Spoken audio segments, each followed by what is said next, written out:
ये जो बच्चे बैठे हैं इनके माँ बाप के साथ भी तो पेट लगा हुआ है, उनको भी तो रिस्क चाहिए। जब हम कहते हैं ना अपनी औलाद को आलिम हाफिज बनाओ, पता है लोग क्या कहते हैं हमें, जी मौलवी बढ़ गया तो कित्थू खासी, कहां से खाएगा। पता नहीं आप सरायकी समझते हैं नहीं समझते, खाली आप सर हिलाते हैं। तो मौलवी बन गया तो कहां से खाएगा। मैंने कहा बाबा इज्जत का खाना खाएगा, इज्जत का। नाराज ना होना, मैं एक जुमला समझाने के लिए कहता हूं। प्रोफेसर मेरे भाई हैं, डॉक्टर्स मेरे भाई हैं, एडवोकेट मैं खुद एलएलबी हूं, मेरे भाई हैं, मैं इनकी पूरी कदर करता हूं। लेकिन कभी किसी ने नया घर बनाया हो तो बरकत की दुआ के लिए खाना प्रोफेसर को बुला के नहीं खिलाते।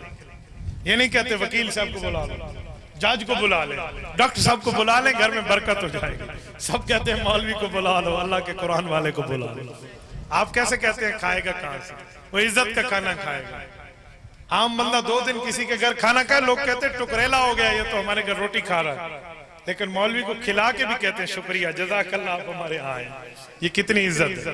और अल्लाह के बंदे, आपकी औलाद आलिम हाफिज बन गई, वो मुसल्ला इमामत पे ठहरेंगे। और तुम जानते हो मुसल्ला इमामत पे जब इमाम ठहरता है तो इमाम उस जगह होता है, उसके आगे भी कोई नहीं होता, उसके बराबर भी कोई।